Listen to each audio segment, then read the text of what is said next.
Why, hello there. Looking for British Infantry Zulu War 1877 to 1881?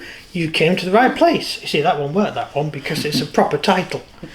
Not like the last title. Right, so these are British Zulu War troops, and I've painted some up already. That's those guys there.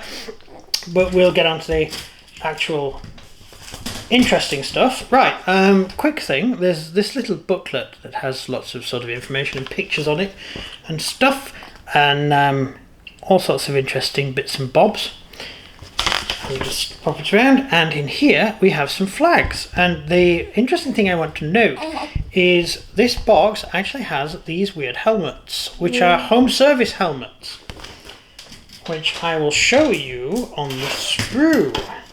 See, on the sprue we get a number of normal British helmets as used in said Zulu War, and also the Boer War.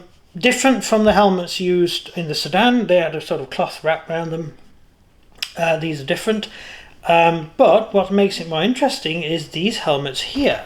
And these guys are British Home Service helmets. They're the spiky helmet, which look cool, don't they? Reminds of Germans. Yes, the British did have spiky helmets, but unlike the Germans, who stupidly had cardboard spiky helmets and went into battle wearing them, we didn't. We had a spiky helmet when at home, but a proper helmet when we went out, which is this helmet here, because we weren't Germans. But yes, that's what we did. We actually wore that. Although, also, the Germans had machine guns and we didn't, because we figured it was a waste of ammunition to fire all that bullet. So instead, British soldiers were trained to fire 5 rounds.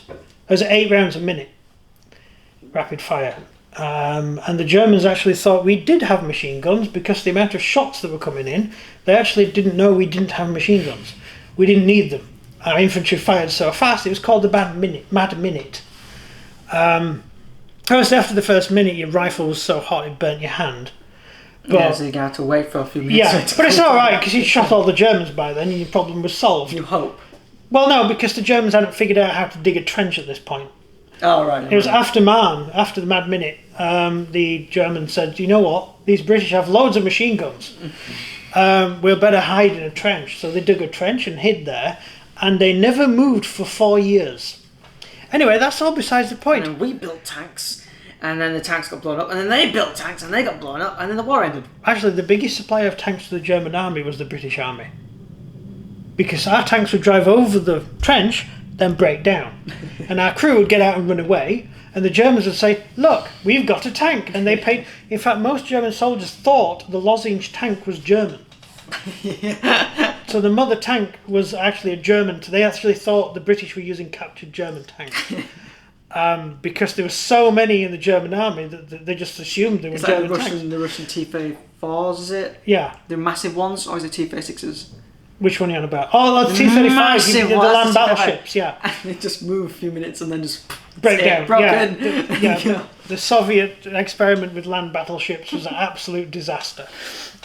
Anyway, these are British infantry. They're home service. So if you're doing a very British Civil War, if that's still around, because we don't do it anymore for annoyed reasons, then I wish these would have been out then because I'd have used them. Anyway, these are the figures, and they're all kitted out as per Zulu War. Now, downside to these, I don't often say downside when I'm talking about Perry. No Neely people, all standy people, which is fine. It's fine, but I do like the odd Neely person when I'm doing figures up.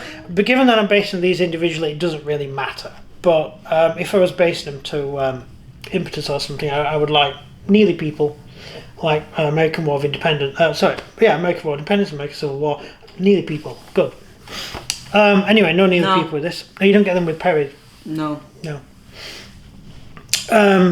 Which is kind of a downside, but hey, it's okay, it's fine.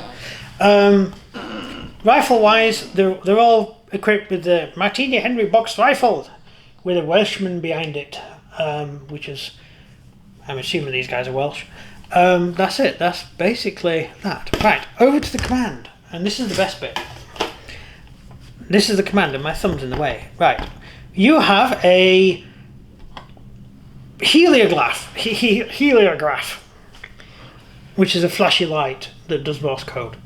Right. You can also fire flares. It's a thing.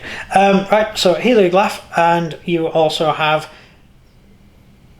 pistol in hand, clenched fist, pointy hold your out hand.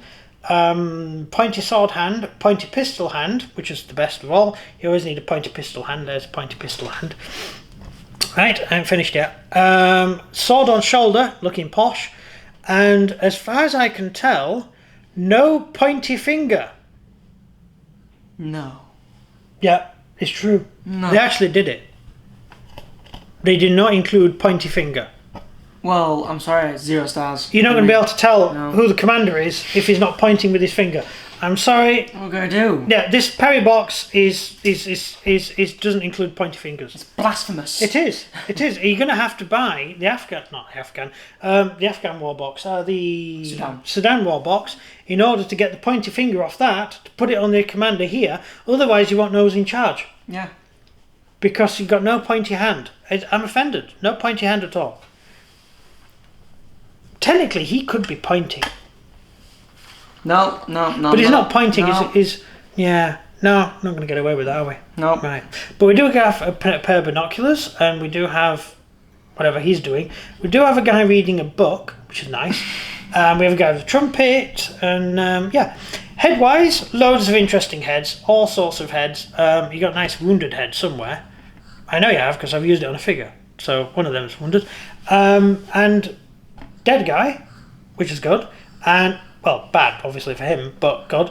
And Crawley guy. Now, this Crawley guy, I am not using as a wounded guy. He's actually a guy who is sniping, and he's going to be on the roof shooting at Zulus. But you can do whatever you want, really. There you go. You can stick an Assa guy in him and say he got stabbed by a Zulu. And it's scary. Yeah, so that's that. Oh, another thing. He's wearing the officer's off-duty jacket. You see that sort of hussar-looking jacket there? That's actually a dress uniform. So that's when the officer isn't pointing his stick at Zulus and waving his sword.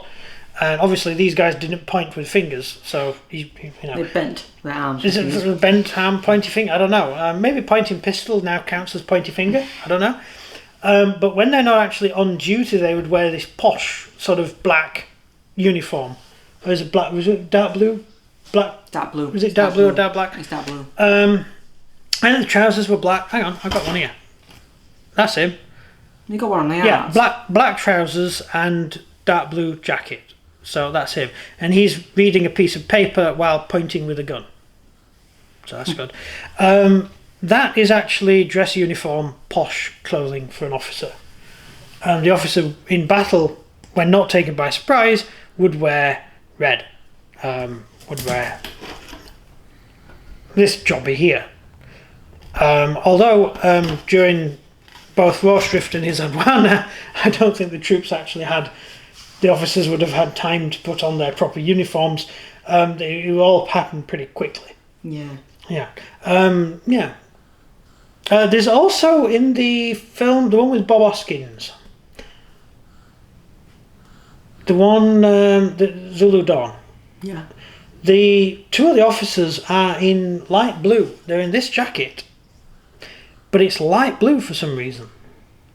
And I have yet to find out why. Great camera quality. It could be. It could be they read that it was blue and so gave him a light blue jacket for some reason. It could be that too, yeah. But I'm not sure. Because they did have the correct uniforms in that film.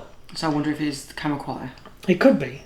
But that's... the commissariats use the same jacket. It's basically the off-duty jacket.